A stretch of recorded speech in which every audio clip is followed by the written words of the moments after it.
Calm has returned in Kisumu, where there were sporadic violence on voting day in Kenya. Now, Kisumu is the stronghold of opposition leader Riala Odinga, and our crew visited Kisumu early this morning. Aldrin, Sampear and Kimani both filed this report for us.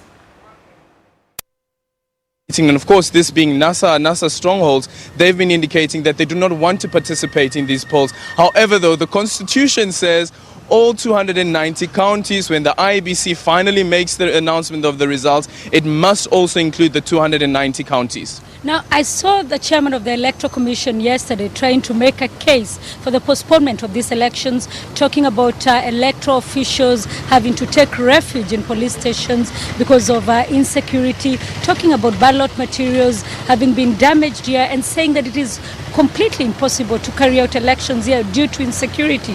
However, just before he made that statement of postponing the elections here indefinitely, the National Super Alliance had come out and asked the residents here to boycott elections which were due today. It is clear that NASA is determined that in its strongholds there will be no elections, and that is probably why Chairman Chebukati said that it is 1.7 million voters who are affected, probably to show that out of the people who will have voted eventually, this outcome here may not affect the final results. But what also that opens is that this election is open to very many legal challenges. Already we know a human rights activist has moved to the Supreme Court to challenge the whole election and saying that it should be cancelled.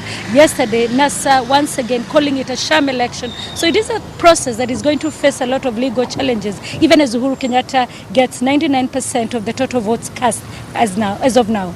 Well, certainly a lot of legal challenges. There's also one MP that has gone to court trying to force Chebukati to make the announcement, saying that he doesn't even have to take into consideration the 4 other counties who did not participate in these elections.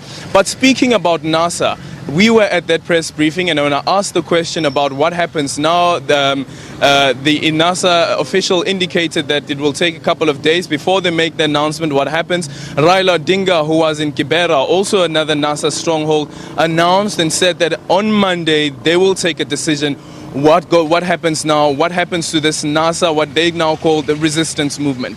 Yes, it is possible that NASA will announce on Monday that they will be moving to court to challenge the outcome of these elections, because what they're trying to time is that by Sunday evening, maybe the final outcome or the final results will be out. We have heard in some quarters that NASA will actually be moving to court to challenge, saying, look, these are the number of areas where nobody turned out to vote, yet this is the number of people that you are saying voted for Uhuru Kenyatta. So they're preparing themselves to go to court. The other thing they could do is they have been saying that they will be announcing products that people will boycott. So we expect to see what they will do on Monday. Incidentally, exams, the equivalent of matric exams, are about to start here in Kenya. So quite a very tight time for the country. I wonder, though, whether even if they go to court, if it would be inconsequential, because NASA has already said that the IEBC has been infiltrated by politicians. They've said they want reforms inside the IEBC, which includes that the entire commission's staff who were part of the first polls, and I guess these polls as well, must resign. It will be interesting to see if indeed the court will sit. Remember, just before the elections, on the eve of elections, the Supreme Court was unable to sit and listen to a case asking for elections to be cancelled or rescheduled.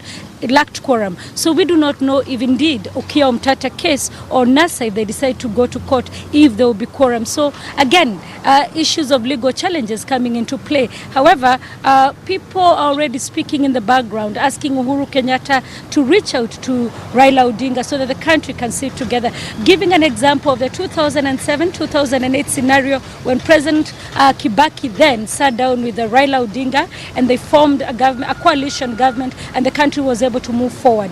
People are looking to that. However, both sides saying, I am not ready to share power with the other. Until the two men calm down and reduce on their hardline stances, the country remains at a standstill. Well, certainly the country remains at a standstill, and a lot of questions that have been asked, that even when the IEBC does make the declaration and announces who the victor is, and as we've been indicating that Uhuru Kenyatta is expected to win, if you look at the current numbers that are out there, him leading by about 98% of the votes, close to 7 million or just over 7 million of the votes that he has secured, that a big task lies ahead, the task of uniting Kenyans, the task of uniting the 6 million others who voted for Riala Odinga in the previous elections to form part of a Kenya that is united, a Kenya that is one. But that's a big task that lies ahead for whoever becomes the president and whoever leads this country going forward. But also taking into consideration the economic head-on, the economic hit that this country has suffered over the past a few months. The announcement from government indicating that close to 700 billion shillings have been lost by the economy due to this political impasse that the country is facing. It's back to you in studio.